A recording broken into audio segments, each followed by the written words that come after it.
सर्वांना praise the Lord. Praise the Lord, Sana. Yes, praise the Lord सर्वांना. Praise the Lord. Praise the Lord.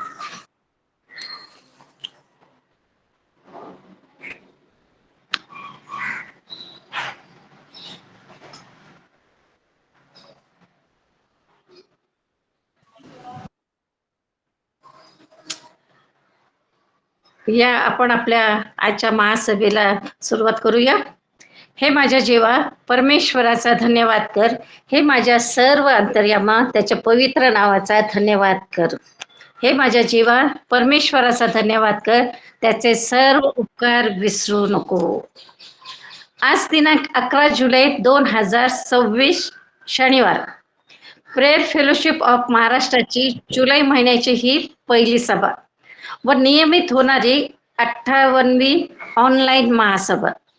या सभेचे अँकर मी सुहासिनी राजेंद्र भांबळ पुण्याहून आपणा सर्वांचे प्रभू येशूच्या उच्च व सामर्थ्यशाली नावामध्ये भव्य स्वागत करीत आहे.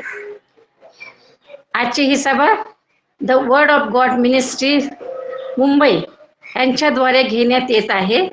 ही सभा चालविण्याची जबाबदारी त्यांनी मला दिली, म्हणून मी सर्वप्रथम परमेश्वराचे आभार मानते, त्याच्या नावाला धन्यवाद देते. तसेच the word of God ministry Mumbai या मिनिस्ट्रीचे आयोजक तसेच त्यांचे सर्व सहकारी ह्यांचे देखील मी आभार मानते. महाराष्ट्र प्रेयर फेलोशिपचे सर्व जे पदाधिकारी आहे ह्यांचे देखील मी मनापासून आभार मानते. पुन्हा एकदा आपणा सर्वांचे प्रभू येशूच्या मधुर नावामध्ये मी स्वागत करीत आहे.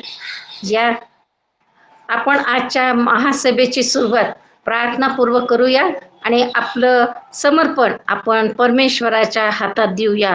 आपण प्रार्थना करूया. पवित्र पवित्र पवित्र आमच्या सामर्थ्यवान जिवंत परमेश्वर बापा, यावेळेस आम्ही तुझी उपकार स्तुती करतो, तुझ्या नावाला धन्यवाद देतो, तुझं गौरव करतो, कारण तो पिता आतापर्यंत आम्हा प्रत्येकाच्या सोबत होता, आमचं सहाय्य मार्गदर्शन केलं प्रभू पित्या. आणि आज प्रभू पित्या आम्हा सर्वांना तुझी स्तुती करण्यासाठी, तुझं वचन ऐकण्यासाठी तू आम्हाला एकत्रित केलेलं आहेस. आम्ही तुझे आभार मानतो, तुझ्या नावाला धन्यवाद देतो, तुझं गौरव करतो आणि तुला विनंती करतो की प्रभू पित्या आजची जी आमची महासभा आहे प्रभू पित्या, ती महासभा तू आशीर्वादित कर. संपूर्ण आजची सभा, आजची भक्ती, आजची उपासना आम्ही तुझ्या पवित्र हातामध्ये देतो.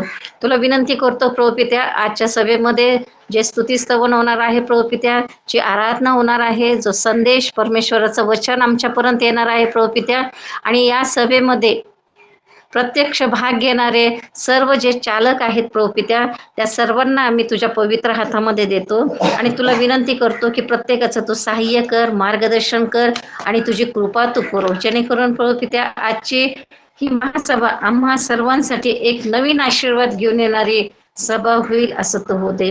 म्हणून प्रभू पित्या आम्ही आमचं समर्पण तुझ्या पवित्र हातामध्ये देतो आणि पुढील सर्व वेळ देखील आम्ही तुझ्या हातात देतो. आजची उपासना चालू असताना प्रभू पित्या कसल्याही प्रकारचं अडखळण तू येऊ देऊ नको. लाईटचा अडखळण प्रभू पित्या आणि इंटरनेटचा अडखळण, कसल्याही प्रकारचं अडखळण तू येऊ देऊ नको अशी आम्ही तुला विनंती करतो. जे उपस्थित राहिलेले आहे, जे उपस्थित राहण्याच्या मार्गामध्ये आहे, त्यांना देखील आम्ही तुझ्या पवित्र हातामध्ये देतो. तुला विनंती करतो प्रभू पित्या, त्यांचं देखील सभेमध्ये उपस्थित राहणं हे लवकर होऊ दे प्रभू पित्या. त्यांच्या मार्गातील अडखळण देखील तू दूर कर अशी आम्ही तुला विनंती करतो. पुन्हा एकदा प्रभू पित्या ही संपूर्ण सभा, ही संपूर्ण उपासना, भक्ती आम्ही तुझ्या पवित्र हातामध्ये देतो आणि तुला विनंती करतो ही भक्ती तू आशीर्वादित असे कर अशी आम्ही तुला विनंती करतो. या सर्व प्रार्थना विनंत्या आमचा धन्य तारणारा प्रभू येशू ख्रिस्त ह्याच्या नावाने केली म्हणून तो ऐक. आमेन आमेन. या समयी आपण प्रेयर फेलोशिप महाराष्ट्राची माहिती आणि पुढच्या महासभेच्या तारखेची जी घोषणा आहे ती घोषणा ऐकणार आहोत. आणि ही घोषणा पवित्र शास्त्र अभ्यास ग्रुप ऑफ नाशिक हे करणार आहेत.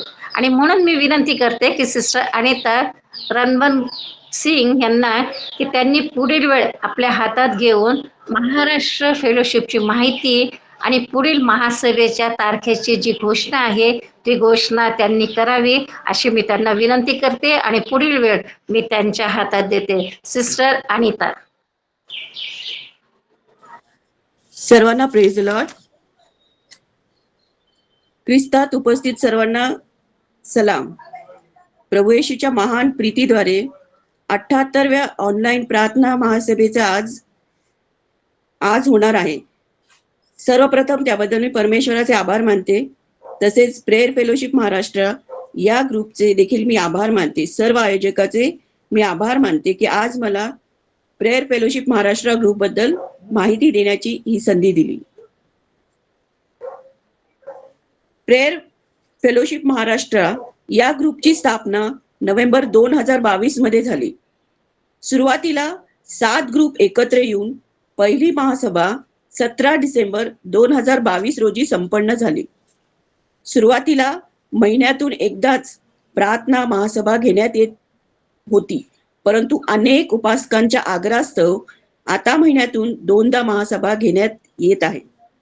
प्रेयर फेलोशिप महाराष्ट्र ग्रुप स्थापना करण्याचा उद्देश महाराष्ट्रातील जास्तीत जास्त ख्रिस्ती कुटुंबापर्यंत जाऊन त्यांना घर बसल्या ऑनलाईन प्रार्थना सभेत सामावून घेणे हा आहे. प्रत्येक ग्रुपचे आपापल्या ग्रुपची संख्या वाढवून या ऑनलाईन महासभेला 500च्या वर उपासकांना वचन ऐकण्यासाठी आणण्याचे उद्दिष्ट प्रेयर फेलोशिप महाराष्ट्र ग्रुपचे आहे. सध्या प्रेयर फेलोशिप महाराष्ट्र या ग्रुपमध्ये 5 ग्रुप समाविष्ट आहे. सर्वप्रथम ब्लेस्ड फेलोशिप ग्रुप अहिल्यानगर, दुसरं Emmanuel prayer fellowship group Pune, तिसरं ख्रिश्चन युथ ग्रुप सारसनगर, चौथं the word of God ministry group Mumbai, 5वं पवित्र शास्त्र अभ्यास ग्रुप नाशिक. प्रेयर फेलोशिप महाराष्ट्र या ग्रुपच्या वतीने वेगवेगळे उपक्रम सुरू करण्याचा मानस आहे. त्यातून अनेकांना आशीर्वाद मिळावा आणि सर्वांची आध्यात्मिक वाढ व्हावी यासाठी प्रेयर फेलोशिप महाराष्ट्र ग्रुपसाठी सर्वांनी प्रार्थनेत आठवण ठेवावी ही विनंती. धन्यवाद. Thank you Jesus. Yes, thank you sister. खूपच चांगल्या रीतीने आपण माहिती देखील सांगितली आणि पुढील सभेची घोषणा देखील केली. याबद्दल मी प्रभूमध्ये आपले आभार मानते. आता वेळ आहे the word of God ministry Mumbai यांची माहिती ऐकण्याची आणि यासाठी मी विनंती करते पास्टर सुधाकर कांबळे पाळक साहेब यांना की त्यांनी द वर्ड ऑफ गॉड मिनिस्ट्रीची माहिती सांगावी अशी मी त्यांना विनंती करते. पास्टर सुधाकर कांबळे पाळक साहेब. Praise the lord. Thank you sister. खूप सुंदर रीतीने आम्हाला या संधीमध्ये सादर करण्यासाठी संधी मिळाली. देवाच्या प्रभू येशूच्या नावाला मी कोटी कोटी धन्यवाद देतो की वर्ड ऑफ गॉड मिनिस्ट्री या मिनिस्ट्रीच्या संबंधाने माहिती देण्यासाठी माझी देवाने या ठिकाणी सोय केलेली आहे. प्रभूच्या नावाला कोटी कोटी धन्यवाद. वर्ड ऑफ गॉड मिनिस्ट्री या मिनिस्ट्रीची संस्थापना 21 मार्च 2021 या रोजी करण्यात आली आणि ब्रदर सिमोन सॅम्युअल सर यांच्या माध्यमातून याचं पूर्ण संचालन होत आहे मुंबई या ठिकाणावरून. आणि यामुळे वर्ड ऑफ गॉड मिनिस्ट्री याचा जो काही उद्देश आहे ओरिएंटेड किंगडम ऑफ गॉड या हेतूने कोणाचाही नाश होऊ नये म्हणून पिता परमेश्वराने आज आपल्याला आज्ञा दिलेली आहे मत्तई 28, 18, 19, 20 नुसार या ठिकाणी प्रयत्न केला जातो. एकंदर 21 कुटुंब यामध्ये सामील होतात आणि नियमितरित्या 20-25 लोक या ठिकाणी वेगवेगळ्या ठिकाणाहून संध्याकाळी 8 ते 9 या वेळेमध्ये दररोज नॉनस्टॉप तेव्हापासून आजपर्यंत ही वचनाची सेवा. याचा उद्देश हा आहे की जेव्हा सुवार्ता सांगून एखाद्या विश्वासी व्यक्तीला मजबूत करण्यासाठी जो काही वचनाचा मजबूत अभ्यास असायला पाहिजे त्यानुसार नियमितरित्या खरं पाहिलं असता खूप म्हणजे ज्यांना काही बायबल माहित नव्हतं अशा लोकांना देखील आता वचनामध्ये काही जणाला वाचता येत नाही अशा लोकांना देखील आता मुखपाठ वचन होऊन त्यांची वचनामध्ये मजबूत वाढ होत आहे आणि येणाऱ्या प्रत्येक संकटासोबत ते वचनासोबत राहण्याची तयारी दाखवत आहेत. यामुळे खूप चांगला फायदा झालेला आहे आणि यासाठी खूप चांगली मेहनत सिमोन सॅम्युअल सर खूप चांगल्या रीतीनं या ठिकाणी सर्वांना एकीकरणामध्ये बांधून ठेवण्यासाठी मदत करत आहेत आणि सगळ्या प्रकारची संकटे हे झेलण्यासाठी आम्ही कसं समर्थ व्हायला पाहिजे या संबंधाने ते आम्हाला मजबूत करत आहेत. मी सर्व गोष्टीसाठी यामुळे मी खेड्यापाड्यात राहत असल्यामुळे मला खेड्यापाड्याच्या लोकांची पूर्णपणे जी काही उणीव आहे त्या उणीवा आपल्याला कशा पद्धतीनं वचनाच्या सेवेमध्ये त्यांना मजबूत करण्यासाठी गरजेचे आहेत त्याचा आम्ही दोघ जण मिळून आम्ही उदय तोडे सर आहेत असे 2-3 सेवक लोक यांची संपूर्णपणे खबरदारी घेण्याची जिम्मेदारी सिमोन सर घेतात आणि सुंदर रीतीने वचनामध्ये वाढ होत आहे. देवाच्या नावाला स्तुती असो. यानुसार वचनाची सेवा होत असल्यामुळे खूप अज्ञानी लोकांना या वचनाचा मजबूतीचा अभ्यास होऊन ते प्रभूमध्ये मजबूत होत आहेत.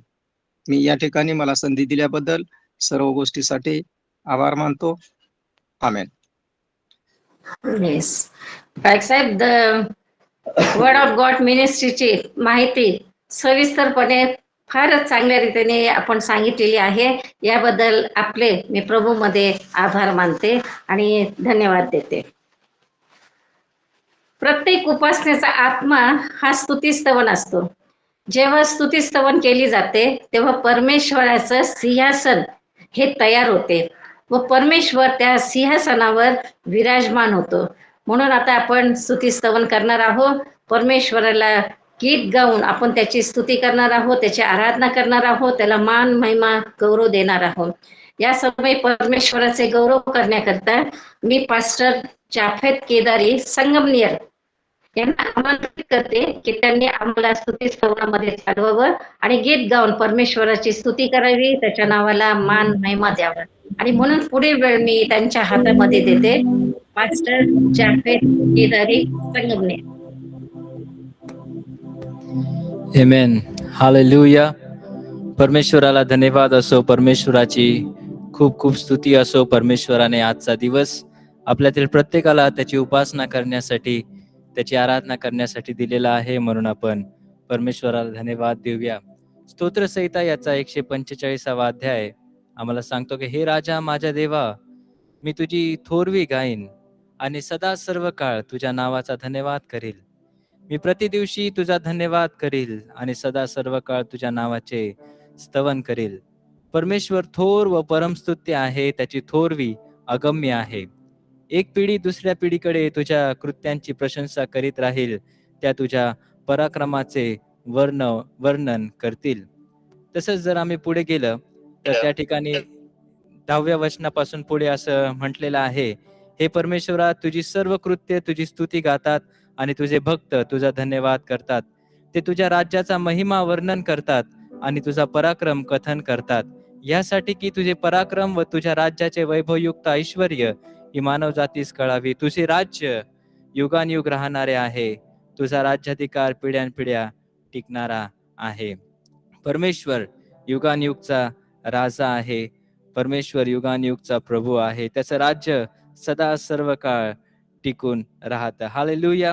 तरी आपण काही गीत गाऊन परमेश्वराच्या नावाला धन्यवाद देऊया.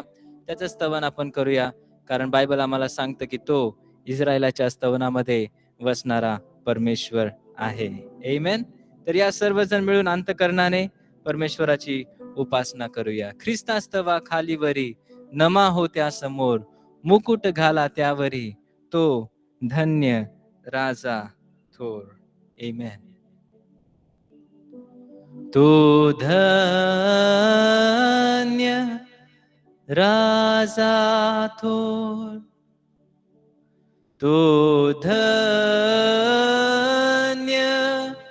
राजा थोर, तो धन्य राजा थोर.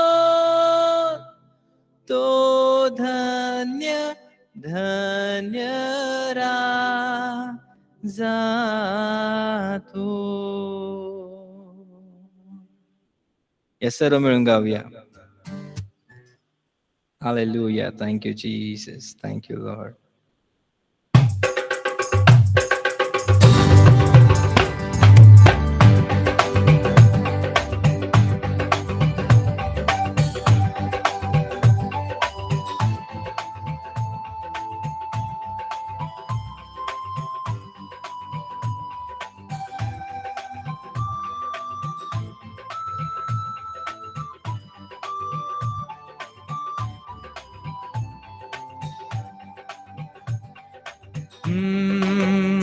ख्रिस्तास्तवा खालीवरी नमा होत्या समोर, मुकुट घाला त्यावरी तो धन्य धन्य धन्य धन्य राजा तो धन्य राजा तो धन्य राजा तो धन्य राजा तो धन्य धन्य राजा तो.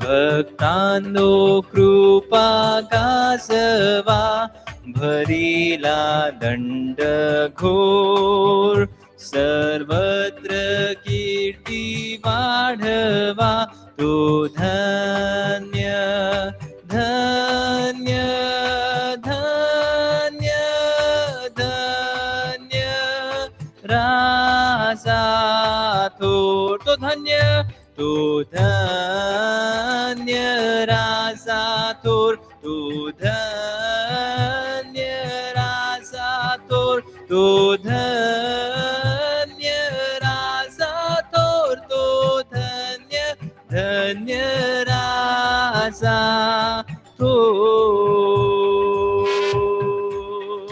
पाप्यांनो धरा त्याचे पाय, त्यागुनी पापे घोर, बेडूनी त्याशी फळ काय, तो धन्य धन्य धन्य धन्य राजा तो धन्य तो धन्य राजा तो धन्य राजा तो धन्य राजा तो धन्य धन्य राजा तो.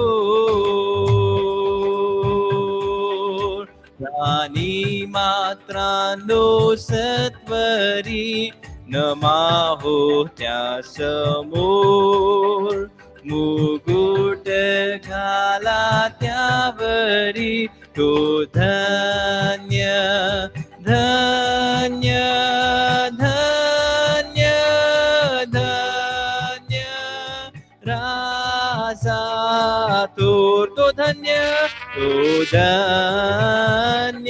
राजा तो धन्य राजा तो धन्य राजा तो धन्य धन्य राजा तो. या सर्व मिळून गाऊया. तो धन्य राजा तो धन्य राजा तो धन्य राजा तो धन्य धन्य राजा तो राजा तो राजा तो.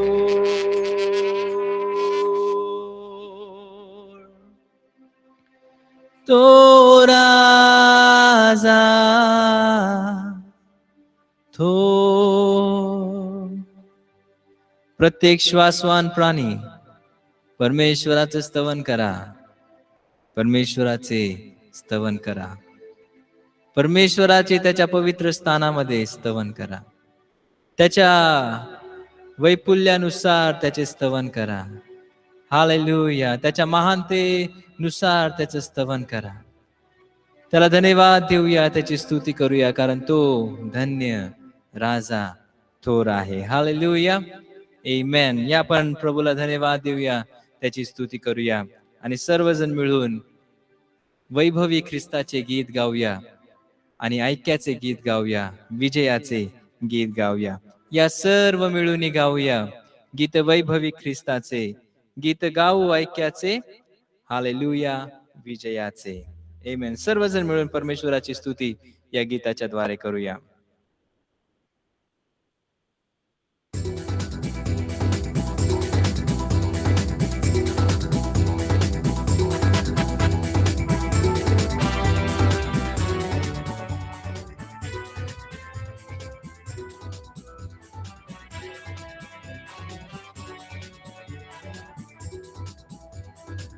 गाऊया. या सर्व मिळून गाऊया गीत वैभवी ख्रिस्ताचे, गीत गाऊ ऐक्याचे, हालेलुया, विजयाचे.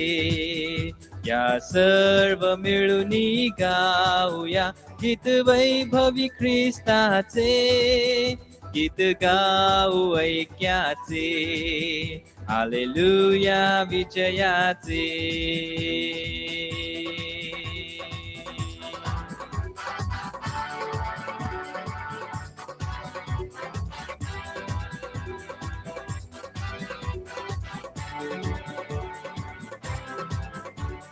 या सर्व मिळून, या सर्व मिळून गाऊया गीत वैभवी ख्रिस्ताचे, गीत गाऊ ऐक्याचे, हालेलुया, विजयाचे.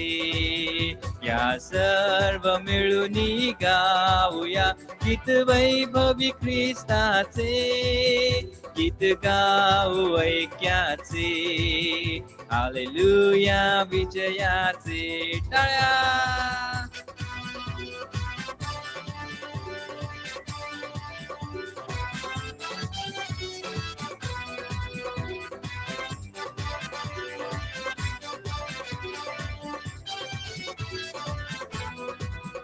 ही आनंदे जमली आज मंडळी ऐक्याची, ही शुभ्र वस्त्र ल्याली खरी नवरी ख्रिस्ताची.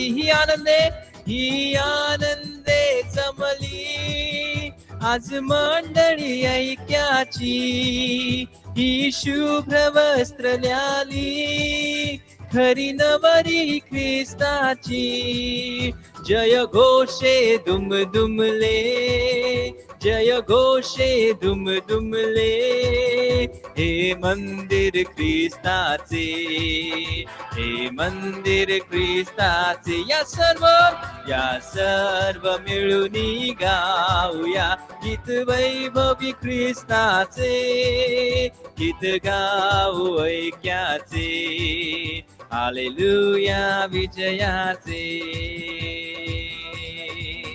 ही समयी मंडळीची प्रभू ठेव तुझ्या पाशी, अशी युगे युगे जळू दे तव ज्योती आत्म्याची. ही समयी मंडळीची प्रभू ठेव तुझ्या पाशी, अशी युगे युगे जळू दे तव ज्योती आत्म्याची. Hallelujah, hallelujah, hallelujah, hallelujah. गीत गाऊ ऐक्याचे, हालेलुया, विजयाचे. गीत गाऊ ऐक्याचे, हालेलुया, विजयाचे.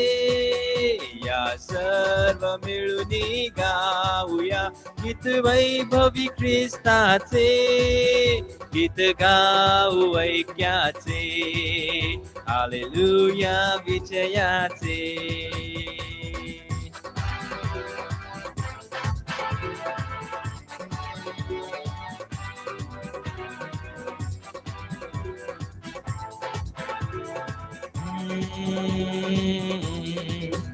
हे पाचारण आम्हा अद्भुत प्रकाशाचे, आज जन्म नवा आमुचा, धन्यवाद स्वर्गाचे. हे पाचारण आम्हा अद्भुत प्रकाशाचे, आज जन्म नवा आमुचा, धन्यवाद स्वर्गाचे. एक आत्मा एक प्रभू, एक आत्मा एक प्रभू, आम्ही एक शरीर प्रभूचे, आम्ही एक शरीर प्रभूचे.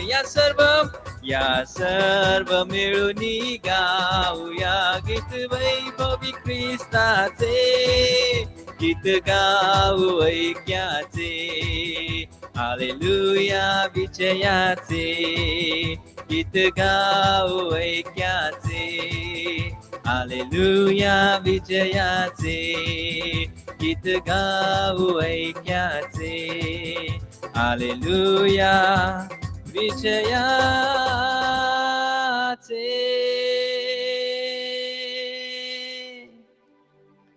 गीत गाऊ ऐक्याचे, हालेलुया विजयाचे. आम्ही ख्रिस्ताचं शरीर, त्याची वधू आहोत. त्याने आम्हाला त्याच्या रक्ताने विकत घेतलेलं आहे. त्याच्या रक्ताचं मोल देऊन, त्याच्या शरीराचं मोल देऊन त्याने आम्हाला विकत घेतलेलं आहे. आणि आता आम्ही स्वतःचे नाही, तर आम्ही सर्वजण ख्रिस्ताचे आहोत. आम्ही सर्व ख्रिस्ताचे आहोत. आम्ही सर्व ख्रिस्ताचे आहोत. या पण त्या जिवंत देवाची आराधना करूया, त्याच्या नावाला धन्यवाद देऊया, त्याची स्तुती करूया.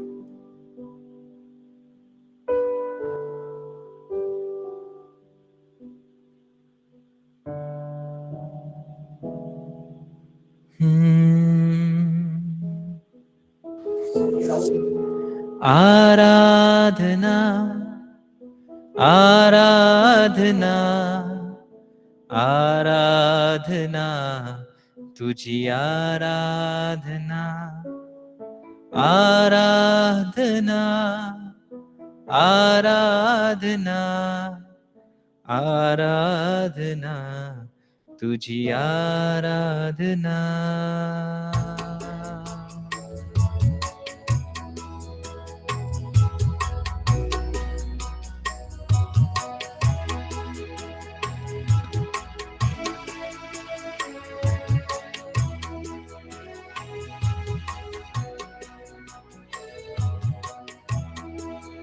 हो आराधना आराधना आराधना तुझी आराधना आराधना आराधना आराधना तुझी आराधना.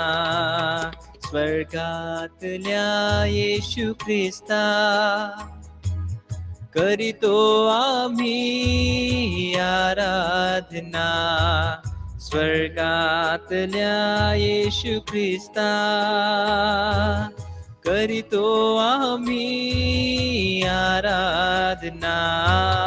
आराधना आराधना आराधना तुझी आराधना. आराधना आराधना आराधना तुझी आराधना.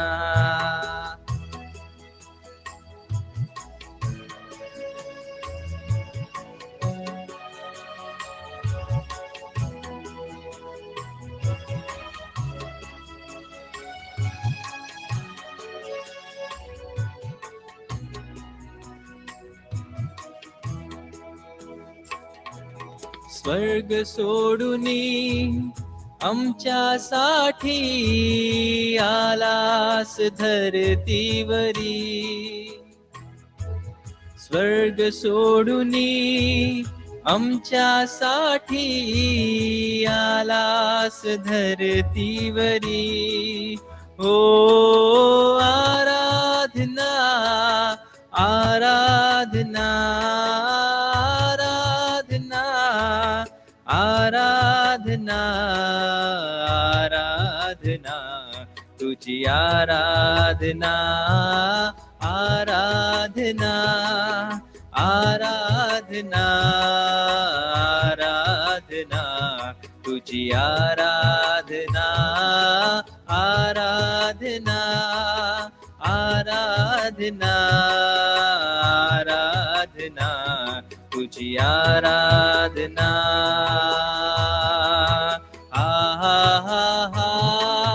Hallelujah hallelujah hallelujah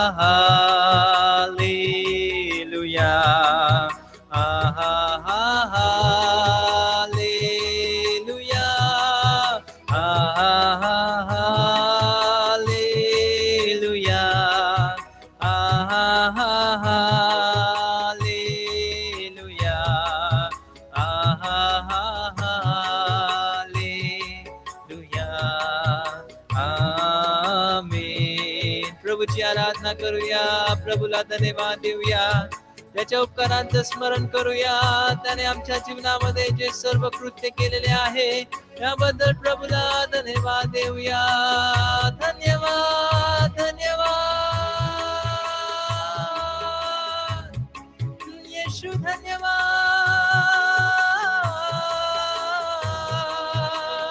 hallelujah. तू युगानुयुगचा राजा आहेस, तू महिमेमध्ये विराजमान आहेस, तू उच्चस्थळी विराजमान आहेस. प्रभू देवा, आम्ही तुझे लोक तुझी आराधना करीतो. Hallelujah.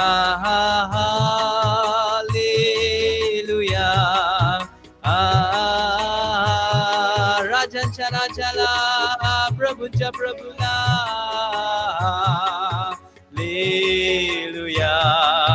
Hallelujah. Hallelujah. Hallelujah. Hallelujah. आमेन.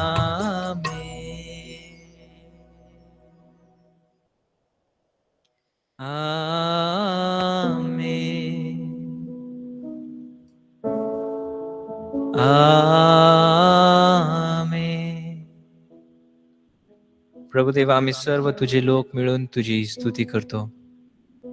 तू महान, सर्व शक्तिमान, सर्व ज्ञानी, सर्व व्यापी, राजांचा राजा, सर्व समर्थ देव, पवित्र पवित्र पवित्र, जो होता, जो आहे व जो येणार. तू योग्य आहेस सर्व स्तुतीच्या, सर्व आराधनेच्या, सर्व महिमाच्या, सर्व धन व गौरव मिळवण्याच्या. तू योग्य आहेस. आम्ही सर्व लोक मिळून तुझी आराधना करतो. तुझ्या पवित्र राजासनासमोर झुकतो. तुझ्या उपस्थितीचा अनुभव तू आमच्यातील प्रत्येकाला घडवून देत आहेस, म्हणून आम्ही तुला धन्यवाद देतो. तू आम्हाला स्पर्श करत आहेस, म्हणून आम्ही तुला धन्यवाद देतो. तू आमच्या सोबत बोलत आहेस, म्हणून आम्ही तुला धन्यवाद धन्यवाद आणि धन्यवाद देतो. आमच्या ओटाचं फळ आणि आमच्या स्तुतीचा यज्ञ आम्ही तुला समर्पित करतो. तुझ्या राजासनासमोर आम्ही झुकतो आणि आम्ही म्हणतो की तू युगानुयुगचा राजा आहेस. तू युगानुयुगचा राजा आहेस. सर्व आदर, सर्व मान, सर्व सन्मान तुला देतो. आमच्या स्वतःच्या जीवनाची भेट तुला चढवतो. सर्व गोष्टींबद्दल धन्यवाद देतो आणि ही प्रार्थना प्रभू येशूच्या नावात मागतो, म्हणून तू ऐक. आमेन. आमेन. आमेन.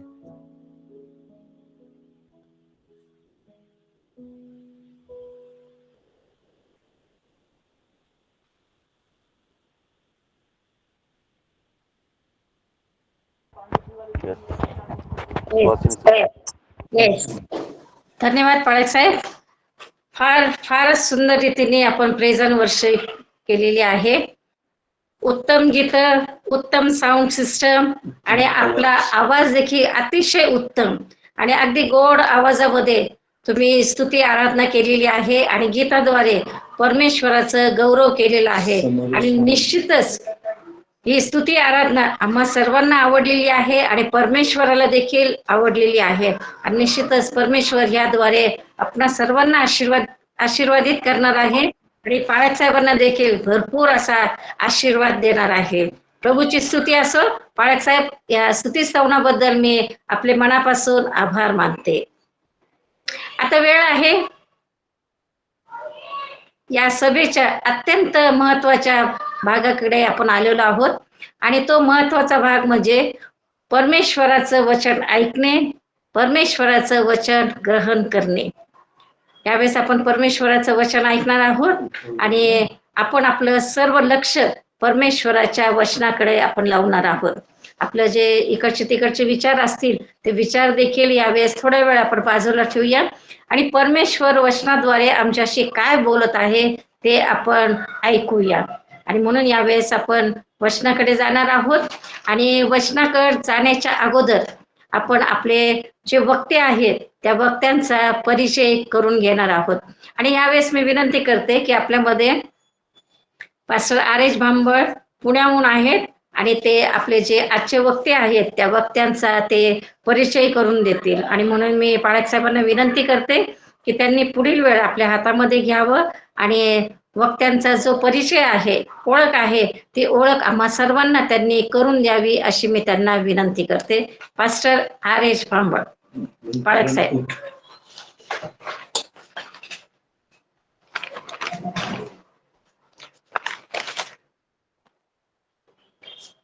येस, धन्यवाद.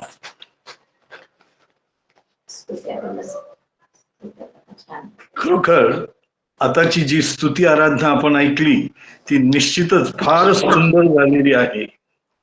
परमेश्वराच्या नावाला मान, महिमा, गौरव असो. मी परमेश्वराला उंच करतो, त्याची स्तुती करतो, त्याला उंचावतो यासाठी की आजची प्रेयर फेलोशिप महाराष्ट्राची 78व्या सभेच्या प्रमुख वक्त्यांची ओळख करून देण्याची जबाबदारी परमेश्वराने मला सोपवली. त्याचप्रमाणे प्रेयर फेलोशिप महाराष्ट्र यांचे संचालक वर्ग आणि the word of God ministry मुंबईचे संचालक ब्रदर शिमोन सॅम्युएल आणि त्यांच्या सर्व सहकाऱ्यांचे मी आभार मानतो की त्यांनी मला ही संधी दिली.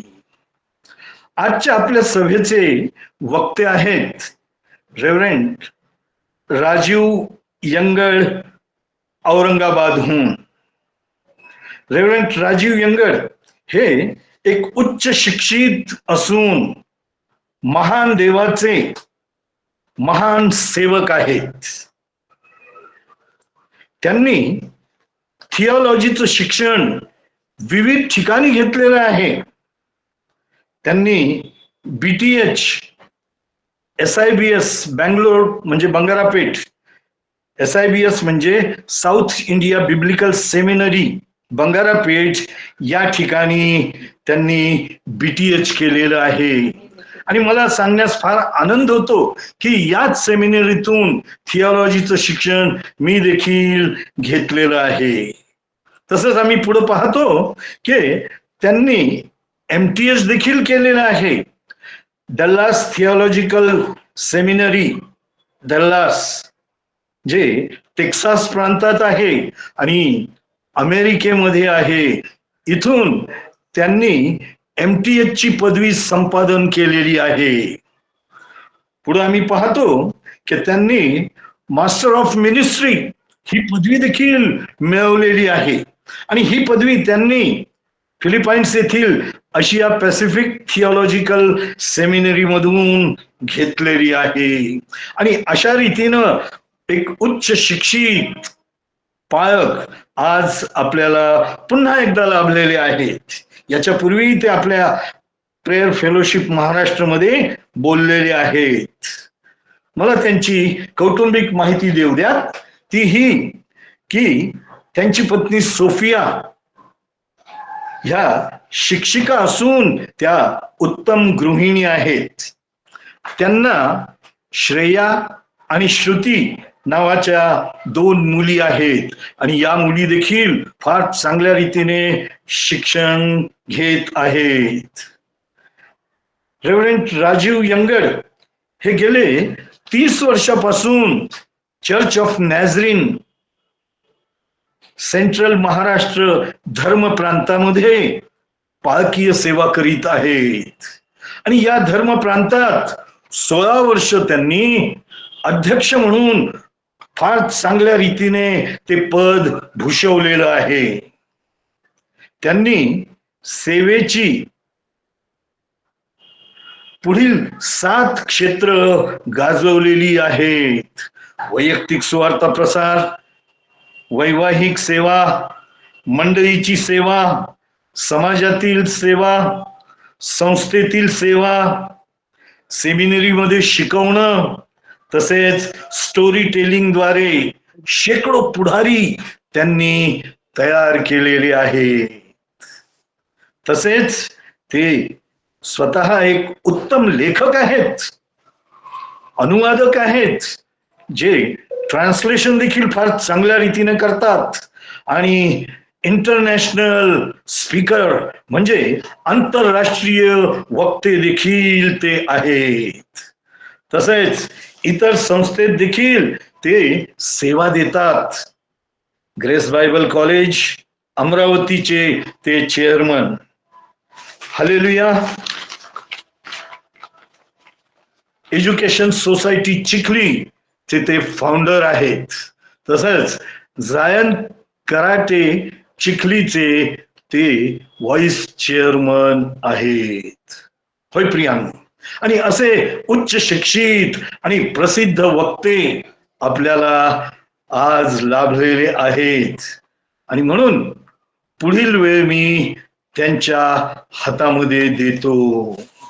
या आपण सगळेजण आपल्या इन्स्ट्रुमेंटचे जे म्यूट असलेले माईक आपण अनम्यूट करू, आपण ते उघडू आणि त्यांचं देवाच्या सेवकाचं जोरदार रीतीने टाळ्या वाजवून आपण स्वागत करूया.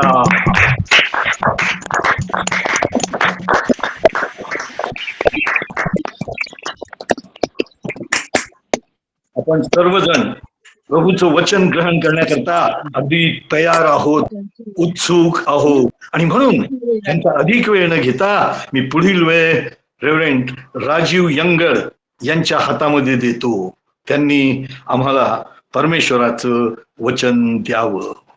रेव्हरंड राजीव यंगड साहेब. सलाम सर्वांना. माझा आवाज येतो का? येस, येतोय. थँक्यू. बांबळ साहेब, मनापासून आभार मानतो. इतक्या मोठ्या इंट्रोडक्शनची अजिबात गरज नाही. फक्त देवाचा सेवक इतकेच ओळख दिली तर पुरेशी आहे. परंतु आभार मानतो सविस्तर माहिती दिल्याबद्दल. ही तुमची नम्रता आहे सर. येस. नाही, काहीच गरज नाही. एकच ओळख देवाच्या सेवकाची असावी आणि ती म्हणजे देवाचा सेवक.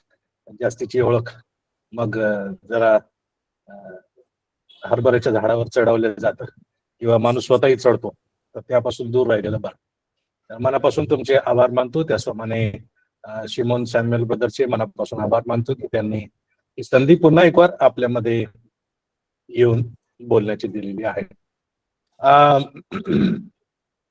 आज एका महत्वाच्या विषयाबद्दल तुमच्या संगती मला बोलायचं आहे आणि तो विषय आहे पाखंडी शिक्षण. आता आपण जेव्हा एखादी वस्तू घ्यायला जातो, आता मोबाईलचा जमाना आहे, समजा मोबाईल आपण घ्यायला गेलो तर ओरिजिनल कोणता आणि डुप्लिकेट कोणता हे समजायला फार कठीण जातं. परंतु ज्याला ओरिजिनल काय आहे हे माहीत असेल त्याला डुप्लिकेट काय आहे हे ओळखायला वेळ लागत नाही. आणि म्हणून अनेकदा आपल्याला प्रश्न पडतो की पवित्र शास्त्राबद्दल योग्य शिक्षण काय आणि अयोग्य शिक्षण काय. तर त्याच्यासाठी बेस्ट वे हा हा आहे, उत्तम मार्ग हा आहे की आमच्या वचनाला आम्ही एक ख्रिस्ती व्यक्ती या नात्यानं चांगल्या पद्धतीनं जाणून असावं, समजून घेतलेलं असावं. तर ती आमची त्याद्वारे आम्हाला सत्य काय आहे हे ओळखण्यास मदत होते.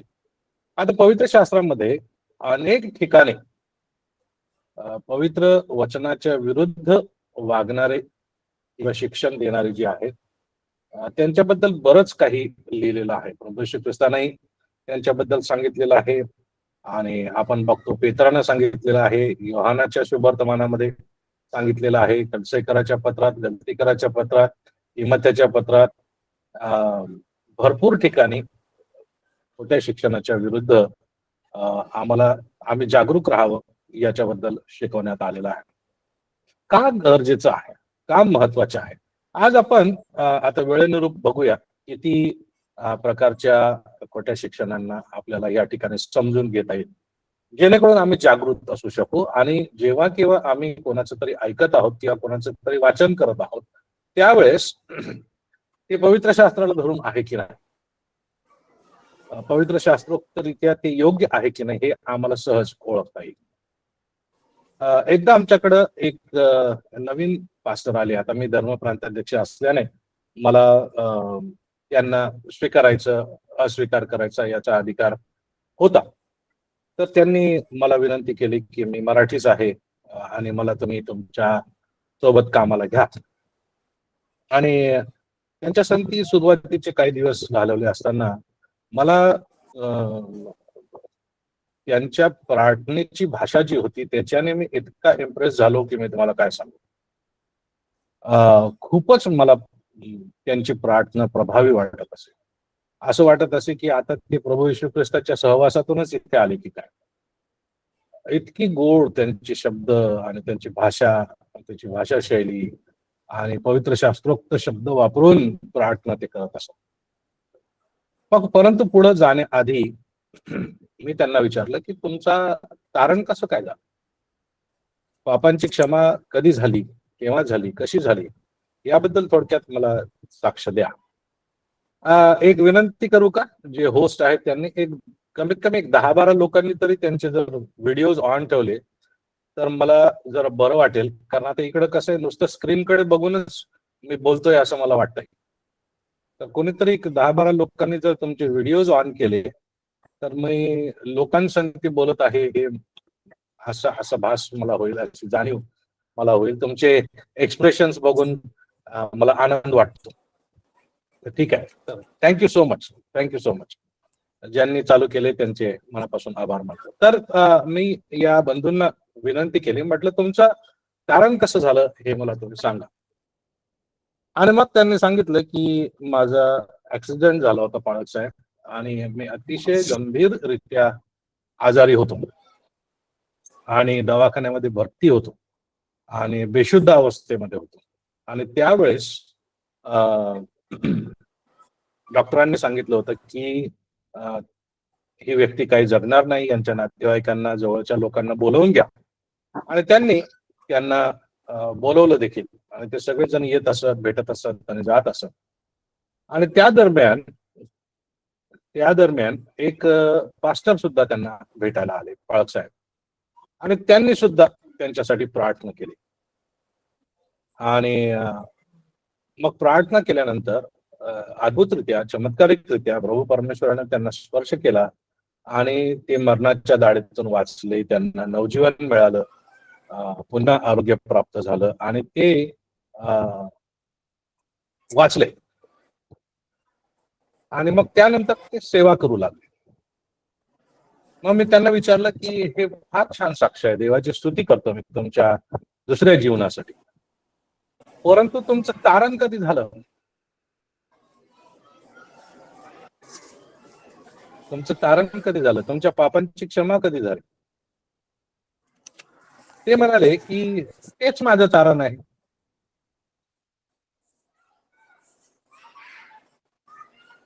मी मरणाच्या दाढेतून वाचलो, हेच माझं तारण आहे. मग आता मला प्रश्न पडला की यांच्या मंडळीतले जे लोक असतील,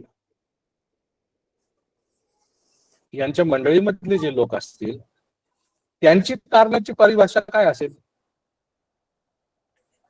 त्यांची तारणाची परिभाषा हीच असणार की आपला अपघात झाला पाहिजे, आपण दवाखान्यात मरणासन्न बिछाण्यावरती पडलो पाहिजे, डॉक्टरांनी आपल्याला काही आशा नाही असं घोषित केलं पाहिजे, आणि मग कुठल्या तरी पास्टरांनी येऊन आपल्यासाठी प्रार्थना केली पाहिजे, आणि मग आपण वाचलो पाहिजे, म्हणजे आपलं तारण झालं.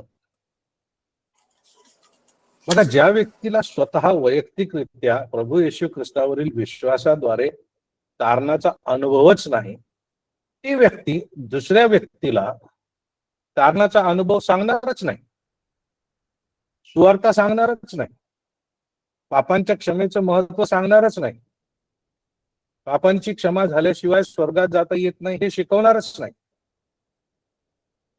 आणि मग शेवटल्या दिवशी जेव्हा प्रभूच्या समोर ती मंडळी उभी राहील, तर प्रभू काय म्हणेल ह्या पाळक साहेबांना? भल्या व विश्वासू दासा, फार चांगलं काम केलंस, ये आता माझ्या उजवीकडे बस, असं म्हणणार का? पवित्र शास्त्रोक्तरित्या त्याचं उत्तर आहे नाही. कारण त्या व्यक्तीच्या मागे येशूचे भक्त म्हणून जगणारे लोक, यांना येशूच्या खऱ्या शिकवणीचा लवलेशही नाही. आणि म्हणून आता मला जवळपास 176 लोक या ठिकाणी दिसतात. तर पहिला प्रश्न मला तुम्हाला सर्वांना विचारू द्या. आम्हाला क्षमा करा, काही सिनियर लोक आपल्यामध्ये आहेत, वर्षानुवर्षापासून ख्रिस्ती लोक आपल्यामध्ये आहेत, काही सेवक लोक आहेत. माझ्या प्रश्नासाठी मला क्षमा करा, परंतु मी तुम्हाला प्रोत्साहन देईन की तुम्ही तारण कधी पावले, कसे पावले, हे लिहून काढा आणि आज रात्री आपल्या कुटुंबाला सांगा. तुम्हाला तुमच्या पापांच्या क्षमेची जाणीव, तुम्हाला तुमच्या पापांची जाणीव कधी झाली? मी पापांची क्षमा मागितली पाहिजे याची जाणीव कधी झाली? तुम्ही प्रभू येशू ख्रिस्तावर विश्वास ठेवून क्षमा मागितल्यानेच पापांची क्षमा होते. प्रभू येशू ख्रिस्तच माझं पाप घेऊन वधस्तंभावरती मरण पावला, त्यानं माझ्या ऐवजी बलिदान दिलं, तो 3 दिवस पोटलेला राहिला, तिसऱ्या दिवशी देवानं त्याला जिवंत केलं, आता स्वर्गामध्ये आहे, तुमच्या आणि माझ्यासाठी मध्यस्थी करत आहे आणि पुन्हा येऊन आम्हाला घेऊन जाणार आहे. या सगळ्या गोष्टींवरती विश्वास कधी ठेवला? पापांबद्दल पश्चाताप कधी केला? याबद्दल लिहून काढावं, याबद्दलचा वृत्तांत संग्रहित करावा आणि आपल्या कुटुंबासंगती आपली साक्ष शेअर करावी. आता ही का सांगितलं मी तुम्हाला? हे सांगण्यामागचं कारण असं आहे की अनेक मंडळ्या सुरू होत आहेत आणि त्याचा आधार प्रभू येशू ख्रिस्तापासून मिळणाऱ्या पापांची क्षमा नाही. येशूच्या नावाने चर्चला येतात का? हो. येशूच्या नावाने बाप्तिस्मा घेतात का? हो. येशूच्या नावाने प्रार्थना सुद्धा करतात का? हो. दशांश देतात का? हो. मंडळीचे सभासद आहेत का? हो. पापांची क्षमा झाली का? नाही. मग स्वर्गात जातील का? नाही, जाऊ शकणार नाही. जोपर्यंत पापांची क्षमा वैयक्तिकरित्या मागितली जात नाही, तिच्याबद्दलचं आश्वासन देवाच्या आत्म्याद्वारे विश्वासणाऱ्याच्या अंतःकरणातून साक्ष देत नाही, तोपर्यंत त्या व्यक्तीला तारणाची खात्री नाही. आणि म्हणून आपल्या अवतीभोवती जे सुरू आहे त्याबद्दल जागृत व्हा. बर, आता ही एक चेतावणी मी तुमच्या समोर आणली, एक खबरदारी मी तुमच्या समोर आणली की तुम्ही जागृत कसं असावं. स्वतःच्या जीवनाबद्दल आधी जागृत व्हा आणि मग इतरांच्या बद्दल प्रश्न विचारा. असं प्रोत्साहन मी तुम्हाला देईन. स्वतःच्या तारणाची साक्ष लिहून काढा आणि ख्रिस्तावर विश्वास ठेवून पापांची कबुली देऊन पापांची क्षमा मागितली याची खात्री सांगा. मी 12 वर्षाचा झालो, मग माझं दृढीकरण झालं, किंवा माझा बाप्तिस्मा झाला तेच माझं तारण होतं, चुकीचं आहे. केवळ बाप्तिस्मा होणे म्हणजे तारण नव्हे, केवळ चर्चला जाणे म्हणजे तारण नव्हे. लहानपणीच बाप्तिस्मा झाला त्यालाही तारण म्हणता येणार नाही. म्हणून पापांची जाणीव होऊन पापांची क्षमा झालेली आहे, क्षमा मागितलेली आहे, तुम्ही स्वतः मागितली. पालक साहेबांनी तुमच्या वतीने मागून चालणार नाही, तुम्ही स्वतः तुमच्या पापाची क्षमा मागितली पाहिजे. तर हा एक पाखंड आपल्या अवतीभोवती सुरू झालेला आहे आणि जे लोक येशूच्या नावाने एकत्र येत आहेत त्यांच्या पुढाऱ्यांना असं वाटत आहे की मी मोठा समूह स्वर्गात घेऊन चाललो, परंतु वस्तुस्थिती ही आहे की प्रभूच्या समोर उभे राहिल्यानंतर प्रभूच्या परीक्षेत ते पास होणार नाही, प्रभूच्या चाचणीमध्ये ते पास होणार नाही आणि त्यांच्या सगळ्यांचा जाब त्यांना अशा पद्धतीनं चालवणाऱ्यांना देव विचारेल. आता ह्या व्यतिरिक्त अजून अनेक अशा गोष्टी आहेत ज्याबद्दल आम्ही या दिवसांमध्ये जागरूक असणं गरजेचं आहे. ही झाली पहिली गोष्ट, तारणाबद्दलची साक्ष किंवा तारण म्हणजे नेमकं काय हे समजून घेणे. आणि ते जर समजलं नसेल तर गोंधळ होण्याची शक्यता आहे. आमचं जे गंतव्य स्थान आहे ते चुकू शकतं. स्वर्गाच्या ऐवजी आम्ही नरकाच्या वाटेवर जाऊ. आयुष्यभर बायबल वाचू, आयुष्यभर प्रार्थना करू, उपवास करू, दशांश देऊ, चर्चला जाऊ, मिटिंग्सला जाऊ, परंतु पापांची क्षमा झाली नसेल तर मी तुम्हाला पवित्र शास्त्राच्या आधारे छातीटोकपणे सांगतो, आमचा स्वर्गामध्ये प्रवेश होणार नाही. बरं, पुढे जाऊया. आता आजकाल एक मूवमेंट आहे, एक चळवळ आहे, त्याच्याबद्दल आम्ही जागृत असणं गरजेचं आहे. आणि त्या चळवळीमध्ये असं शिकवण्यात येतं की तुमच्या मुखात सामर्थ्य आहे, तुमच्या मुखात सामर्थ्य आहे, तुम्ही बोलाल ते घडेल. आता ही शिकवण कुठून येते याचं थोडस मूळ लक्षामध्ये घ्या. हे शिकवण वर्ड ऑफ फेथ मुवमेंट मधून येते. काही वर्षांपूर्वी ही वर्ड ऑफ फेथ मुवमेंट सुरू झालेली आहे. आता ही वर्ड ऑफ फेथ मुवमेंट काय शिकवते, लक्ष द्या. ज्यांचे व्हिडिओ चालू आहेत माझ्याकडे बघा, मान डोलवा, आवडलं तर थम्सअप करा, ठीक आहे. ही आणि उत्तर देता आलं तर उत्तर सुद्धा द्या, मी मध्ये मध्ये एखादा प्रश्न विचार. आता मला सांगा ही मुवमेंट काय शिकवते ते मी सांगतो मी तुम्हाला, किंवा हा जो प्रचार आहे हा याचं मूळ काय हे नीट समजून घेऊया आपण. हे लोक असं म्हणतात हत्तीचं पिल्लू कोण? हॅलो, हत्ती. माईक चालू करून सांग. हा, हत्तीचं पिल्लू कोण? हत्तीचं पिल्लू हत्ती. हत्तीचं पिल्लू त्याचा बर बर, मग गाईचं पिल्लू कोण? वासरू. वासरू. पण गाईचाच प्रकार ना, गाईचाच प्रकार. कुत्र्याचं पिल्लू कोण? कुत्र्याचं म्हणा किंवा कुत्रीचं म्हणा, कुत्री, ठीक आहे. कुत्र. हो. माणसाचं पिल्लू कोण? बाळ, माणूस. हॅलो, बाळ मनुष्य बाळ. प्राणीच ना, बाळ. मनुष्य प्राणी, बाळ. बाळ.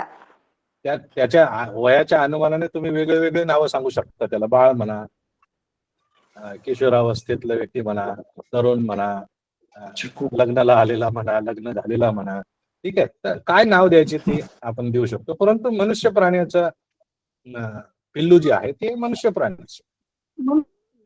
मग देवाचं पिल्लू कोण? येशू ख्रिस्त. येशू ख्रिस्त. येशू ख्रिस्त. येशू ख्रिस्त. परंतु यांचं असं म्हणणं आहे, हा बरोबर आहे, बरोबर आहे, परंतु यांचं शिकवणं असं आहे, हो, यांचं शिकवणं असं आहे की जसं हत्तीचं पिल्लू म्हणजे हत्ती, गाईचं पिल्लू म्हणजे गाय, कुत्र्याचं पिल्लू म्हणजे कुत्रा, मनुष्य प्राण्याचं पिल्लू मनुष्य प्राणी, तसंच देवाचं पिल्लू म्हणजे छोटा देव.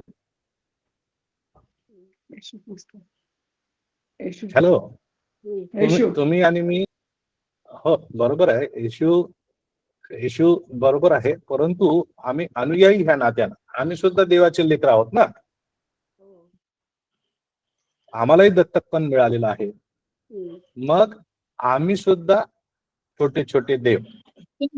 बघ आणि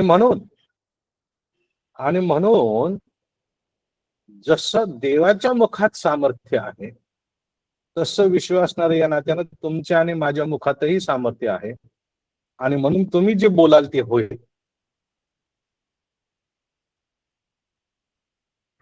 पवित्र शास्त्र याला साथ देत नाही. पवित्र शास्त्रातून हे सिद्ध करता येत नाही.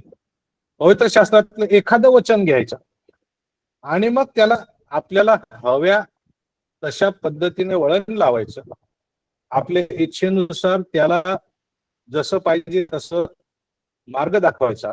आपल्या सोयीनुसार त्याचा अर्थ लावायचा. हा प्रकार सर्रास सुरू आहे.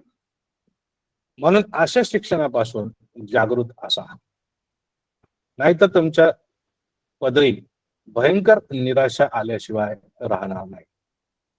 पवित्र शास्त्र तसं शिकवत नाही. तसं शिकवत नाही. आता हे झालं दोन गोष्टी. पहिली गोष्ट आपण बघितली तारणाबद्दल, दुसरी गोष्ट आपण बघितली या वर्ड ऑफ फेथ मुवमेंट बद्दल. ठीक आहे. तिसरी महत्वाची गोष्ट आपण लक्षामध्ये घेऊ आणि ती आहे पवित्र वचनाबद्दल, पवित्र शास्त्राबद्दल. आता या जगामध्ये अनेक असे लोक आहेत, बऱ्याच लोकांचे व्हिडिओ बंद झाले. हो काय माझं आवडलं नाही बोलणं की काय मला माहित नाही. पण व्हिडिओ चालू ठेवा. आवडलं नसेल तरी चालू ठेवा. हा, तर चालू ठेवा. तर तिसरी गोष्ट आपण बघणार आहोत ती आहे देवाच्या वचनाबद्दल. काही लोकांचा प्रभाव ख्रिस्ती मंडळांमध्ये इतका मोठा आहे की त्यांचे शब्द हे देवाच्या वचनाशी समतुल्य आहेत असं मानलं जातं. म्हणजे त्यांचा शब्द, त्यांनी बोललेले वाक्य, त्यांनी दिलेला सल्ला, त्यांनी दिलेले निर्णय हे फायनल. तुम्हाला प्रार्थना करायची गरज नाही. त्यांच्याजवळ जा, त्यांनी सांगितलं असं करा तर तसं केलं तर सगळं काही चांगलं होईल, असा प्रकारचा एक ग्रह तुमच्या मनामध्ये करून दिला जातो. तुमच्या जीवनातील जे महत्वाचे निर्णय असतात त्याबद्दल सुद्धा या संस्थेच्या किंवा मंडळीच्या प्रमुखाचा इतका मोठा अधिकार त्यांना देण्यात येतो की तुम्ही लग्न कोणासंगती करावं हे सुद्धा ती स्वतः तुम्हाला सांगते. तुमच्या मंडळांपैकी कुठल्या व्यक्तीसंगती तुम्ही लग्न केलं, तुम्हाला ती व्यक्ती आवडो अगर न आवडो, तुमच्या आवडी निवडी जे आहेत जीवनाच्या साथीदारासाठी त्या व्यक्तीमध्ये तुम्हाला दिसोत अगर न दिसो, त्या व्यक्तीने जर तुम्हाला सांगितलं की बाबा ह्या संगती लग्न करा, म्हणजे त्या संगतीत तुम्ही लग्न केलंच पाहिजे. आणि तुम्ही जर लग्न करणार नाही किंवा तुम्ही जर लग्न करायला नाही म्हटला, मग तुम्हाला संस्था बहिष्कृत करण्यात येतं, मंडळी बहिष्कृत करण्यात येतं, तुम्हाला वाळीत टाकण्यात येतं, किंवा तुम्ही देवाच्या माणसाची आज्ञा पाळत नाही असं म्हणून तुम्हाला बाहेर काढलं जातं, किंवा तुमच्याकडे दुर्लक्ष केलं जातं, किंवा तुम्ही वाईट प्रभाव आहात असला ठप्पा तुमच्यावरती लावला जातो.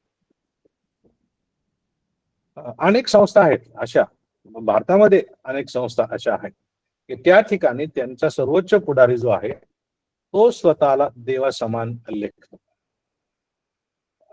आणि त्यांचा शब्द बायबलशी समतुल्य घेण्यात यावा, बायबलच्या बरोबरीचा असा मानण्यात यावा,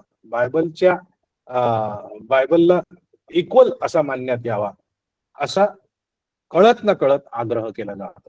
म्हणून त्याच्याबद्दल आम्हाला जागृत राहावं लागेल.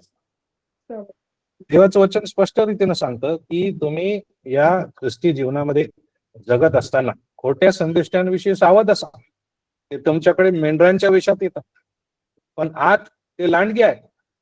तुम्ही त्यांच्या फळांवरून त्यांना ओळखाल. तर ह्याच्याबद्दल आपण जागृत राहूया. एक डिनॉमिनेशन आहे, त्या डिनॉमिनेशनचे संस्थापक जे आहे ती संस्थापक असं सांगते की इतके लिखाण जे आहे, त्यांनी जे लिटरेचर लिहिलेलं आहे, त्यांनी जी पुस्तकं लिहिलेली आहेत, ते पुस्तक सुद्धा पवित्र शास्त्राची समतुल्य मानण्यात आलं पाहिजे. हा पाखंड आहे. ईश्वर प्रेरित शास्त्रलेख म्हणून आम्ही पवित्र शास्त्राकडेच बघतो, आणि ते ईश्वर प्रेरित शास्त्रलेख म्हणजे बायबलमध्ये तुम्हाला आणि मला देण्यात आलेले 66 पुस्तक आहेत. त्याच्या व्यतिरिक्त इतर पुस्तकांना आपण ईश्वर प्रेरित मानत नाही. ईश्वर प्रेरित म्हणजे काय? ज्यामध्ये ईश्वराचा श्वास आहे असं. म्हणजे काय? हा श्वास आम्ही कसा समजून घ्यावा? 1500 वर्षाच्या कालावधीमध्ये 40 पेक्षा अधिक लेखकांना परमेश्वराने अशा रीतीने चालविणे, अशा रीतीने वळविणे की त्यांनी त्यांच्या संस्कृतीमध्ये राहून, त्यांच्या संस्कृतीतल्या भाषा वापरून, त्यांची बोली भाषा वापरून विशिष्ट प्रकारचं लिखाण करून ठेवावं, हे तुमच्या आणि माझ्या करता आवश्यक असेल. आता माझ्या हातामध्ये हा कागद आहे, तुम्हाला दिसतो का मला माहित नाही. दिसत असेल तर थम्सअप करा. दिसतो. आता बघा, हा कागद स्थिर उभा राहत आहे का? हा कागद स्थिर उभा आहे का माझ्या हातामध्ये? नाही. हा कागद सारखा माझ्या उजव्या बाजूला वळतोय. का बरं? त्याला वळवत नाही. बॅलन्स. मी हात स्थिर ठेवलेला आहे. स्थिरता नाहीये त्याला. हलका आहे म्हणून. का स्थिरता नाही? का स्थिरता नाही? हलका आहे म्हणून. हलका आहे म्हणून. स्थिरता इकडे नाहीये वारा त्याला म्हणून वाहतो त्या बाजूला, इकडे वारा वाहतो त्या बाजूला तो कागद वळतो. त्याचप्रमाणे ह्या 40 पेक्षा अधिक लेखकांना प्रभू परमेश्वराच्या श्वासाने त्यांचे विचार वळवले आणि ते विचार पवित्र शास्त्रामध्ये एकत्रित करून, संघटित करून आम्हाला पवित्र शास्त्र मिळालेलं आहे. या 66 पुस्तकांनाच आपण ईश्वर प्रेरित मानतो. आता प्रभू येशू ख्रिस्ताबद्दल अनेकांनी लिखाण केलेलं आहे, परंतु ते ईश्वर प्रेरित नाही. प्रभू येशू ख्रिस्ताबद्दल इतर धर्माचे सुद्धा काही शास्त्रलेख जे आहेत ते त्याच्याबद्दल बोलतात, परंतु त्यांना आपण ईश्वर प्रेरित मानत नाही. म्हणून जागृत असा की पवित्र शास्त्र व्यतिरिक्त एखाद्या गोष्टीला जर पवित्र शास्त्राशी समतोल मानण्याचा आग्रह धरला जात असेल, किंवा अट्टहास केला जात असेल, किंवा आमच्यावरती तशी लादलं जात असेल, तर त्याला पाखंड म्हणून बाजूला सरकावं. त्याला चुकीचं शिक्षण, खोटं शिक्षण म्हणून आम्ही बाजूला सरकावं. 3-4 गोष्टी आपण बघितल्या. पुढच्या गोष्टीकडे आपण वळूया. मगाशी आपण तारणाबद्दल बोललो, परंतु पुन्हा एकदा मला त्या तारणाचा विषयाला हात घालू द्या. एक मॅडम आहेत, माझं नीट ऐका. आता क्रिस्ती मंडळी, माझं नीट ऐका. कदाचित तुम्ही या मॅडमचं ऐकत असाल बरं का. वेस्टर्न मॅडम आहे, पाश्चिमात्य मॅडम त्या आहेत. छान बारीक केस असतात त्यांचे, अगदी गुटू ते इंग्रजीत बोलतात किंवा मराठीत बोलतात. त्यांचे सगळे भाषणं जे आहेत ते मराठीत, हिंदीमध्ये, आपल्या लोकल भाषांमध्ये भाषांतरित करण्यात आलेले आहेत. आणि त्या टीव्हीवर येतात, चॅनल्स वरती येतात, रील्स मध्ये येतात, आणि त्यांचे बरोबर बोलले, बांबळ बाळासाहेब बरोबर बोलले. तुमचा शब्द ऐकू नाही आला, परंतु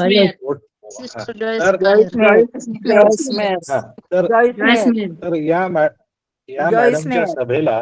या मॅडमच्या सभेला आपले ख्रिस्ती लोक खेड्या पाड्यातून, दूर दूरून ट्रकच्या ट्रक भरून जातात आणि बसेस भरून जातात, बराच खर्च करून त्या ठिकाणी जातात. परंतु या मॅडमचं काय म्हणणं आहे नीट लक्ष घ्या.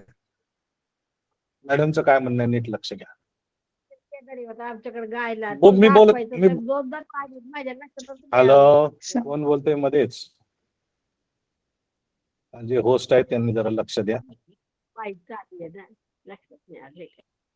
बर, काय हरकत नाही. तर या मॅडमचं काय म्हणणं आहे लक्ष द्या. त्यांचं असं म्हणणं आहे की तुमच्या आणि माझ्या पापांची किंमत, माझ्याकडे लक्ष द्या, फार बारकाईने लक्ष द्या, तुमच्या आणि माझ्या पापांची किंमत प्रभू येशू ख्रिस्ताने वधस्तंभावर भरून दिली नाही. अडचण वाटते का या पहिल्या विधानातच? हो हो वाटते ना? इथे मॅडमचं असं हा हो वाटलं. पुढं ऐका, भरपूर अडचण येईल, अजून अडचण वाढवतो, पुढे ऐका.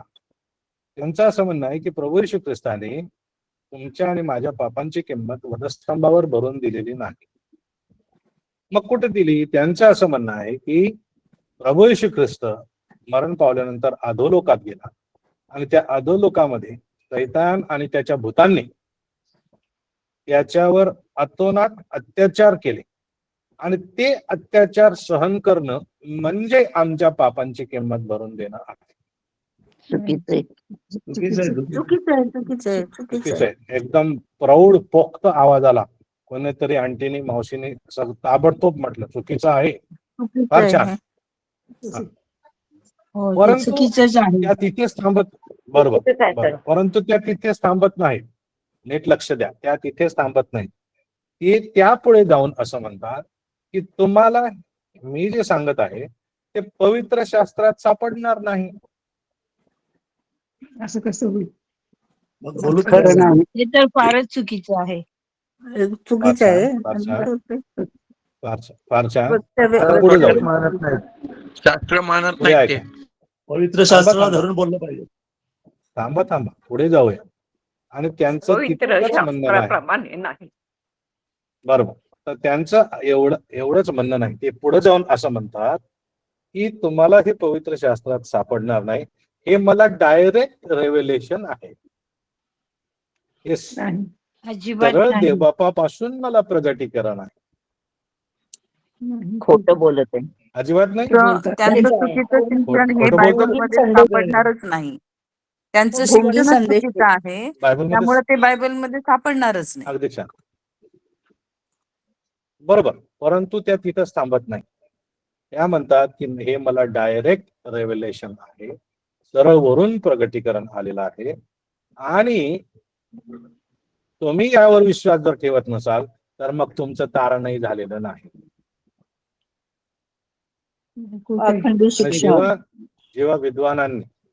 जेव्हा विद्वानांनी आणि ईश्वर विज्ञानकारांनी ही चूक लक्षात घेतली आणि त्याच्याबद्दल वक्तव्य करायला सुरुवात केले, तर इंटरनेटवरती ज्या ज्या ठिकाणी ही त्यांची वक्तव्य होती लेखी स्वरूपात आणि ऑडिओच्या स्वरूपात, त्यांनी ताबडतोब ती काढून घ्यायला सुरुवात केली. परंतु ते मुळात त्यांचं शिक्षण होतं.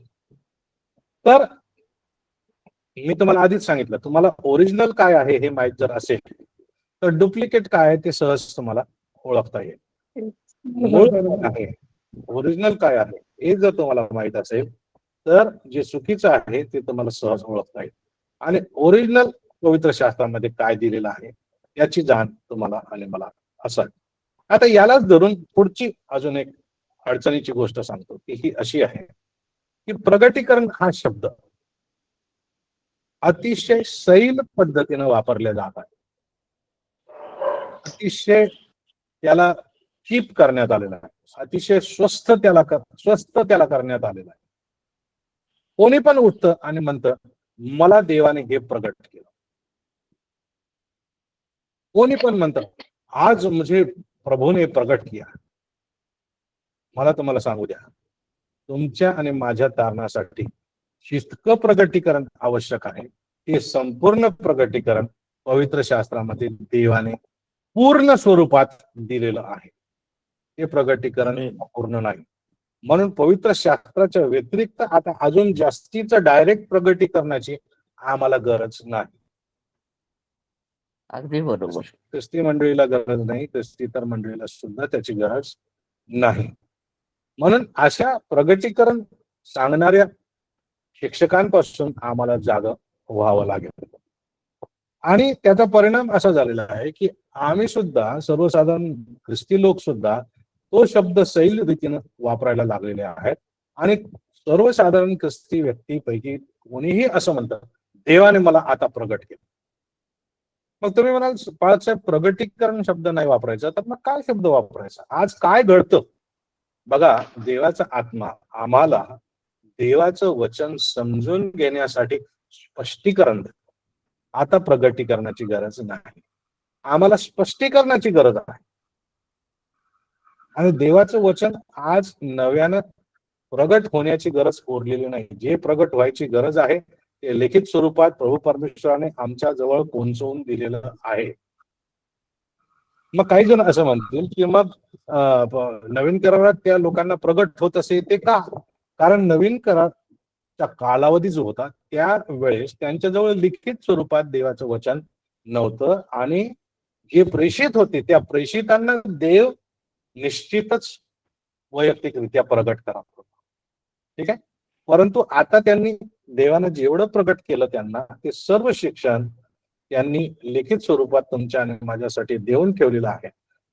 त्याच्यामुळं आता आम्ही त्या लोकांनी सांगितलेल्या प्रगटीकरणाच्या नादी लागण्याची अजिबात गरज नाही. आम्हाला स्पष्टीकरणाची गरज आहे, देवाच्या वचनाची स्पष्टीकरणाची गरज आहे. आणि मग याचा जो परिणाम झालेला आहे, हे देवाने मला प्रगट केलं, देवाने मला प्रगट केला, याचा परिणाम असा झालेला आहे की आमच्या अवतीभोवती अचानक मागच्या 5 वर्षामध्ये अचानक भविष्यवक्त्यांचा सुळसुळाट झाला. म्हणजे पवित्र शास्त्रात जेवढे संदेश नाहीत त्याच्यापेक्षा लाखो पटीनं आता सगळीकडे भविष्यवक्ते झाले. कोणी पण म्हणतं की प्रॉफिट, स्वतःला प्रॉफिट हे नाव देतात. प्रॉफिटची आता काहीच गरज नाही. There is no need of profit. आमचा शेवटचा जो प्रॉफिट होता तो आम्हाला पुरेसा आहे. त्यानं जेवढी प्रोफेसी करून ठेवलेली आहे तीच नीट समजून घेऊन आम्ही स्वर्गात जाऊ शकतो. त्याच्या व्यतिरिक्त वेगळ्या प्रोफेसीची गरज आम्हाला नाही. म्हणून त्याच्याबद्दल सुद्धा आम्ही जागृत असावं. आता प्रोफेसीचा काळ आहे का? भविष्यवाणीचा काळ आहे का? भविष्यवाणीची गरज आहे का? हे लिहून दिलेले तेच अजून नीट समजत नाही. अजून आपण वेगळ्या प्रगटीकरणाच्या नादी लागून वेगवेगळे भविष्यवक्ते जर शोधून काढले, मग पवित्र शास्त्रात कधी समजावं आणि हे प्रगटीकरण कधी समजावं? म्हणून ह्याच्याबद्दल आपण जागृत असावं. तर मला अजून किती वेळ आहे मला माहित नाही. मी बराच वेळ पासून बोलत आहे आणि बराच वेळ अजून बोलू शकतो ह्या विषयावरती. परंतु मी बऱ्याच गोष्टी मी तुमच्या समोर सादर केलेल्या आहेत. अजून बऱ्याच गोष्टी मी सादर करू शकतो. शिमोन सर किंवा बांबल सरांनी मला सूचना करावी अजून मला किती वेळ आहे, जेणेकरून आपल्याला, कारण आता 8:21 झाले. सर 8:35 पर्यंत बोलू शकतो. बरोबर, ठीक आहे. मला वाटतं तेवढं लांब मी काय बोलणार नाही. परंतु मला तुम्हाला हेच सांगायचं आहे. तुम्हाला माझा महत्वाचा मुद्दा जो आहे तो तुम्हाला कळलेला आहे, समजलेला आहे की पाखंडी शिक्षणापासून आम्हाला जागरूक राहणं गरजेचं आहे. आता अजून एक शेवटची कॅटेगरी आहे, त्याच्याबद्दल आपण फार जागरूक राहूया. ती कॅटेगरी आहे त्रैक्याला विभागणे. 2 गोष्टी मी बोलेन. पहिली गोष्ट आहे त्रैक्याला विभागणे आणि दुसरं आहे येशू ख्रिस्ताच्या अनन्यत्वाबद्दल. ह्या 2 गोष्टी मला बोलायच्या. त्रैक्याला विभागणे म्हणजे जो पिता आहे, जो यहोवा आहे त्यालाच धरून चालणे. पुत्र जो आहे, प्रभू येशू ख्रिस्त जो आहे त्याच्या अनन्यत्वाला नाकारणे किंवा तो देवाचा पुत्र होता हे नाकारणे. तो केवळ एक समाज सुधारक होता असं मानणे किंवा असं शिकवणे, तर तोही पाखंड आहे. जे ख्रिस्ती विश्वासणारे आहेत ते बाप, पुत्र आणि पवित्र आत्मा इनहीवरती विश्वास ठेवतात. दुसरा विभाग त्याच्यामधला असा आहे की फक्त प्रभू येशू ख्रिस्तालाच मानणे. पित्याकडं त्यांचं लक्ष नाही, पित्याच्या देवत्वाकडे त्यांचं लक्ष नाही, पित्याच्या देवत्वाला ते मानत नाहीत. फक्त प्रभू येशू ख्रिस्तच आमचा सर्वस्व असं ते मानतात. तर पवित्र शास्त्राच्या शिकवणीनुसार हे चुकीचं आहे. त्याला ओनली जीसस आपण म्हणतो. फक्त पित्याला मानणाऱ्यांना आपण यहोवाज विटनेस म्हणतो, त्यांच्यापासून आपण जागृत राहूया. फक्त येशूलाच मानणारे, ओनली जीसस. आणि मग तिसरा अजून त्याही पेक्षा भयंकर प्रकार आता असा आहे की सगळे लोक म्हणतात की आता आपण पवित्र आत्म्याच्या काळात राहतो, म्हणून पवित्र आत्म्यालाच आम्ही जजावं, पवित्र आत्म्यालाच आमची आराधना द्यावी, पित्याला आणि पुत्राला देण्याची गरज नाही, पवित्र आत्माच आमचं सर्वस्व, असं म्हणून काम केलं जात आहे. तर त्याच्याबद्दल सुद्धा आपण जागृत राहूया. आणि त्याच्याही पलीकडे जाऊन आता यरुशलेम माता नावाचा एक पाखंड किंवा पाखंडी संस्था कार्यरत आहे. ती पाळकांसंती बोलत नाही, ती सर्वसाधारण मंडळीच्या सभासदांसंतीच बोलतात आणि त्यांना बहकवतात आणि त्यांना सांगतात की तुम्ही या यरुशलेम मातेला मानलं पाहिजे आणि त्यांचा जनक जो आहे तो कोरियाचा होता आणि तोच येशू ख्रिस्ताचा अवतार आहे वगैरे वगैरे ते शिकवतात. आणि त्याच्या नावाने तुम्ही कोकरा पाळावा आणि मग तो कोकरा वधावा वगैरे वगैरे भयंकर चुकीचं शिक्षण देतात. तर ते अजून आधुनिक स्वरूपाचं पाखंडी शिक्षण आहे, त्याच्याबद्दल आम्हाला जागृत राहावं लागेल. येशू ख्रिस्ताच्या अनन्यत्वाबद्दल म्हणजे येशू ख्रिस्ताचं देवत्व नाकारणे हाही एक अतिशय भयंकर प्रकार आमच्या अवतीभोवती आम्हाला बघायला मिळेल. येशू ख्रिस्ताला एक फक्त क्रांतिकारी मानणे, येशू ख्रिस्ताला केवळ ऐतिहासिक पुरुष मानणे, येशू ख्रिस्ताला एक इतिहासातला धर्मसुधारक मानणे, या ख्रिस्ती संस्थानाचा ख्रिस्ती धर्मप्रथेचा जनक मानणे, तो देवाचा पुत्र नव्हता, त्याचं पुनरुत्थान काही झालं नाही, तो मरण पावला, तो शिक्षा म्हणून मरण पावला, यहुद्यांच्या विरुद्ध बंड केलं म्हणून त्याला शिक्षा देण्यात आली, तो काही तिसऱ्या दिवशी उठला नाही, असं म्हणून ख्रिस्ताच्या अनन्यत्वाला, ख्रिस्ताचं जे एकमेवत्व आहे, देवत्व जे आहे, त्या देवत्वाला नाकारून त्याच्याबद्दल शिक्षण देणारे लोक आहेत. तर तेही पवित्र शास्त्राला धरून नाही. म्हणून ह्याच्याबद्दल आपण ह्या दिवसांमध्ये अतिशय अतिशय जागृत असावं. अनेक अशा गोष्टी आहेत ज्याच्याबद्दल आम्ही जागृत, पण आता जागृत राहायचं कसं, जागृत राहावं कसं? देवाच्या वचनाचा बारकाईने अभ्यास करा. सकाळी एक टाइम नाही तर सकाळ दुपार संध्याकाळ 3 टाइम 4 टाइम 5 टाइम जितक्या वेळेस आम्हाला वाचता येत असेल वाचा. नुसतंच वाचून काम भागणार नाही, तर त्याचा अभ्यास करावा लागेल, वचनाचा अभ्यास करावा लागेल. आणि एखाद्या शिक्षणाबद्दल आम्ही जर समजून घेण्याचा प्रयत्न करत आहोत तर केवळ एका वचनाच्या आधारावर ते समजून न घेता संपूर्ण पवित्र शास्त्र त्याच्याबद्दल काय म्हणतं याचा संपूर्ण पवित्र शास्त्रातून अभ्यास आम्हाला करावा लागेल. उदाहरणार्थ परमेश्वराबद्दल देवाचं वचन काय शिकवतं, किंवा त्याला इंग्लिशमध्ये थिओलॉजी प्रॉपर म्हणतात, म्हणजे परमेश्वराविषयीचं ईश्वर विज्ञान, याच्याबद्दल जर समजून घ्यायचं तर संपूर्ण पवित्र शास्त्र काय म्हणतं हे आम्हाला समजून घ्यावं लागेल. प्रभू येशू ख्रिस्ताबद्दल, पवित्र आत्म्याबद्दल किंवा पवित्र आत्म्याच्या दानांबद्दल बरंच काही वितंडवाद या दिवसांमध्ये होतो. तर त्याबद्दल सुद्धा संपूर्ण पवित्र शास्त्र काय म्हणतं हे लक्षात घेऊन आम्ही आमचे निष्कर्ष ठरवले पाहिजे. आणि त्यासाठी आम्हाला आमच्या मंडळीच्या वडिलांची गरज लागणार आहे. त्या व्यतिरिक्त जे आमचे पारंपरिक भाष्य ग्रंथ आहेत त्या भाष्य ग्रंथांमधून सुद्धा आम्हाला मदत होईल. तर प्रभू करू आणि येत्या दिवसांमध्ये कारणापासून तर दुसऱ्या येण्यापर्यंतच जे शिक्षण आहे प्रभू येशू ख्रिस्ताचं पवित्र शास्त्राच्या आधारे त्याच्याबद्दल आम्ही जागृत असतो, जेणेकरून जेव्हा ख्रिस्त येईल तेव्हा आम्ही त्याला खरोखर पवित्र शास्त्रोक्त विश्वास बाळगणारे, पवित्र शास्त्राच्या शिकवणीनुसार तारण झालेले आणि त्या तारणात टिकून राहून ख्रिस्ताला संतोषविणारे असे आम्ही सापडावे आणि त्याद्वारे देवाचा गौरव व्हावा, जेणेकरून तो आम्हाला घेऊन जाऊ शकेल आणि मग आम्ही त्याच्या संगती सदा सर्व काळासाठी राहू शकू. देवबाप तुम्हाला आशीर्वाद. बांबळे साहेब, over to you. Yes, thank you sir, thank you. खरोखर ज्या संदेशाची आम्हाला आवश्यकता होती तो परमेश्वराचा संदेश आपण दिलेला आहे. आणि हा एक जागृतीचा संदेश आहे की खोटं शिक्षण आम्ही कसं ओळखावं याविषयी तुम्ही फार चांगल्या रीतीने सांगितलं. आम्ही सध्या ज्या चळवळीवर डोकं काढीत आहेत त्यांच्याविषयी आम्ही जागृत असावं. त्याचप्रमाणे पवित्र शास्त्राचा गैरफायदा घेणारे लोक, काही लोक त्यांचा प्रभाव इतका जबरदस्त पाडतात की त्यांचा शब्द म्हणजे देवाचा शब्द असंच आपल्याला मान्य करता ते मजबूर करतात. तिसरी गोष्ट आम्ही पाहिली की पवित्र वचन,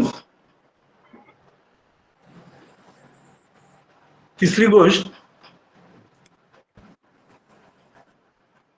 ते म्हणतात की येशूनं पापाची किंमत वधस्तंभावर भरली नाही. अगदी चुकीचं आहे हे, है ना. आणि त्यांचं जे काही नवीन म्हणणं ते आपल्या समोर ठेवतात ते ओळखून तुम्ही आणि मी पवित्र शास्त्राचा अभ्यास करणं गरजेचं आहे. तसंच प्रगटीकरण काही लोकांनी आता फार स्वस्त करून टाकलंय आणि देव मला प्रगट करीत आहे, देव माझ्या संगतीत बोलतो वगैरे वगैरे. त्यांचे जे उद्गार आहेत ते उद्गार निश्चितच चुकीचे आहे. कारण आता नवीन प्रगटीकरणाची आवश्यकता नाही. तसंच आम्ही पाहतो की या दिवसांमध्ये त्रैक्याला विभागणारे लोक देखील आहेत. काही फक्त पित्यालाच मानतात, येशूचं आणि पवित्र आत्म्याचं अस्तित्व त्यांना नको आहे, ते येशूला देव मानित नाही. काही जण फक्त येशूलाच देव मानतात, त्यांना पवित्र आत्माही नको आणि पिता देखील नको. तर निश्चित अर्थानं हे चूक आहे. कारण पवित्र शास्त्राची शिकवण ही त्रैक्यावर आधारित आहे आणि त्रैक्यावर तुमचा आणि माझा विश्वास आहे. पवित्र शास्त्र जेव्हा आम्ही उघडून पाहतो तेव्हा त्रैक्याची कल्पना आम्हाला सर्वत्र दिसून येते आणि या कल्पनेलाच लोक तडा द्यायला पाहत आहेत. आणि निश्चितच ही ब्लास्फेमी आहे, हे देवाच्या विरोधातलं बोलणं आहे. आणि मग दुसरी गोष्ट आम्ही पाहिली की आम्ही जागृत कसं राहू. तर आम्ही वचनाचा अभ्यास करणं गरजेचं आहे. सकाळी, दुपारी, संध्याकाळी मिळेल तेव्हा आम्ही वचनाचा अभ्यास करावा आणि एकाच वचनावर आम्ही अवलंबून न राहता इतर वचनं देखील त्या संदर्भातली आम्ही तपासून पाहावी. होय प्रियांनो, या गोष्टींची या दिवसांमध्ये आम्हाला अत्यंत गरज आहे. आणि परमेश्वरानं आपल्या दासाद्वारे आम्हाला हे दाखवून दिलं आणि आम्ही त्रैक्यावर स्थिर राहावं. नवीन गोष्टींना, नवीन डॉक्ट्रिनला आम्ही कोणत्याही प्रकारे आपल्या जीवनात वाव देऊ नये, म्हणून आम्हाला जपणं देखील गरजेचं आहे. प्रभूला धन्यवाद असो, त्याची स्तुती असो आजच्या या जागृतीच्या वचनाबद्दल. आता आपण या प्रसंगी प्रार्थना करणार आहोत आणि आपल्यामध्ये पास्टर उदय तोडे आहेत. मी त्यांना विनंती करतो की त्यांनी समारोपाची प्रार्थना करावी. पास्टर उदय तोडे. प्रार्थना करूया. गौरव आहे आमच्या जिवंत दे बाप्पा, पवित्र प्रभू, पुन्हा एक वार आम्ही तुझी स्तुती, तुझा महिमा, तुझा गौरव करतो. तुझ्या नावाला धन्यवाद देतो कारण की दे बाप्पा तू चांगला आहेस आणि तू चांगले करतोस. आजची संपूर्ण ऑनलाईन भक्ती कुठल्याही अडखळण्याशिवाय तू विशेष रीतीने तुझ्या महान उपस्थितीच्या द्वारे आशीर्वादित केलेले आहे. त्यासाठी आम्ही तुझे आभार मानतो. तुझ्या संपूर्ण चांगुलपणाबद्दल देवा आम्ही तुला धन्यवाद देत आहोत. जे तुझे प्रियजन या ठिकाणी जॉईन झालेले आहे, पवित्र वचनाचा ज्यांनी आशीर्वाद घेतलेला आहे, सर्वांना तुझ्या प्रीतीच्या आणि कृपेच्या पंखाखाली झाकून देवा तू आशीर्वादित कर दे बाप्पा. विशेष रीतीने आम्ही प्रार्थना करत आहोत तुझ्या दासाद्वारे आज सुंदरसा संदेश, सुंदरसा बोध, सुंदरसं पवित्र वचन दे बाप्पा तू आमच्यापर्यंत आणलेलं आहेस, त्यासाठी आम्ही तुला धन्यवाद देतो. या दिवसामधून जात असताना पवित्र परमेश्वरा, जगातील तत्वज्ञान आणि केवळ भूलथापा देणाऱ्या शिक्षणाला, इतकंच केवळ नव्हे तर कुठल्याही पाखंड शिक्षणाला आम्ही बळी पडू नये, तर तुझ्या पवित्र शास्त्रावर विश्वास ठेवून, जिवंत दे बाप्पा तुझ्या पवित्र वचनावरती विश्वास ठेवून आम्ही हे विश्वासू जीवन जगत राहावं, यासाठी तू आम्हाला पवित्र आत्म्याचं मार्गदर्शन कर दे बाप्पा. तू सहाय्य कर आम्हा प्रत्येकाला या दिवसामधून जात असताना तुझं गौरव करण्यासाठी, तुला धन्यवाद देण्यासाठी, तुझा महिमा करण्यासाठी तू सज्ज कर, पात्र कर, अशा आम्ही तुझ्याकडे प्रार्थना, विनंती आणि याचना करतो दे बाप्पा. इतकंच केवळ नाही तर यहोशुआ अध्याय 1 आणि वचन 8 नुसार, स्तोत्र 1 अध्याय वचन 2 नुसार आमचा दैनंदिन जीवनक्रम आमचा असावा, यासाठी देखील तू आम्हाला मार्गदर्शन कर. आणि तू केलेलं आहेस त्यासाठी आम्ही तुझ्या आभार मानतो. तुझ्या दासासाठी आम्ही तुझी स्तुती करतो दे बाप्पा. तुझ्या नावाला धन्यवाद देतो. त्यांना देखील तू ब्लेस कर, आशीर्वादित कर. त्यांच्या जीवनाचा या दिवसामधून जात असताना तुझ्या सेवेसाठी अधिकाधिक तू उपयोग करून घे दे बाप्पा. आणि तू करून घेत आहेस त्यासाठी तुला धन्यवाद देतो. सर्वांना ब्लेस कर, आशीर्वादित कर. तुझं गौरव होते दे बाप्पा. आम्ही जसे आहोत तसेच तुझ्या अधीन आणि स्वाधीन होत तारणारा प्रभू येशू ख्रिस्त याच्याच गोड आणि पवित्र नामामध्ये ही संपूर्ण प्रार्थना आभार प्रदर्शनासह आम्ही करतोय म्हणून तो एक पिता. आमेन. आमेन. येस, धन्यवाद पाळक साहेब. या सुंदरशा प्रार्थनेबद्दल मी आपले प्रभूमध्ये आभार मानते. त्यावेळेस आपण प्रभूची प्रार्थना म्हणूया. हे आमच्या स्वर्गातील पित्या, तुझे नाम पवित्र मानले जाओ, तुझे नाव तुझे पवित्र मानले राज्य जाओ, येवो, तुझे राज्य जसे स्वर्गात तसे पृथ्वीवर राज्याच्या प्रमाणे कर आम्हास दे, आणि तसे आम्हास आणि आम्हाला सोडो, कारण की राज्य, सामर्थ्य आणि गौरव सर्व काळ तुझेच. आमीन, आमीन, आमीन, आमीन. सर्वांनी आपले माईक बंद करा. माईक बंद करा म्हणजे पाळक साहेबांना आशीर्वाद देता येईल. यावेळेस मी विनंती करते की आपले राजू एंगड पाळक साहेब यांना की त्यांनी आशीर्वाद द्यावा. आता देवबापाची प्रीती, प्रभू येशू ख्रिस्ताची कृपा आणि पवित्र आत्म्याची सहभागिता आपल्या सर्वांसह असो. आमेन. आमेन, आमेन. थँक्यू पाळक साहेब. थँक्यू पाळक साहेब.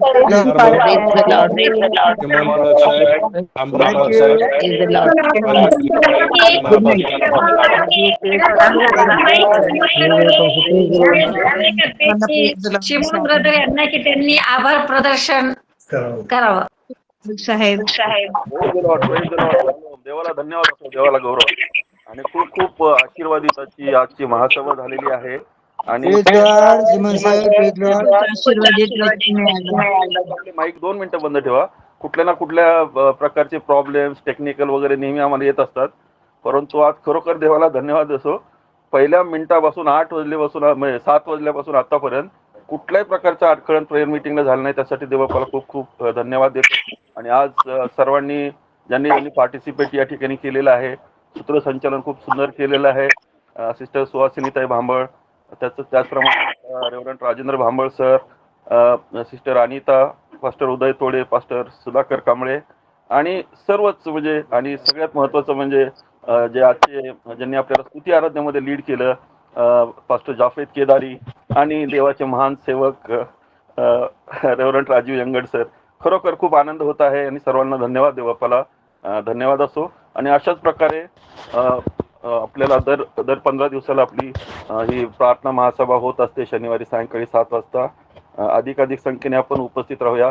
अधिकाधिक संख्या याच्यासाठी उद्दिष्ट आहे की शेवटचा काळ आहे आणि आपल्या विश्वासणाऱ्यांमध्ये ऐक्य असणं गरजेचं आहे. त्यासाठी आपण अधिकाधिक एकत्र येऊया आणि देवाचा गौरव करूया. Praise the Lord. शालोम.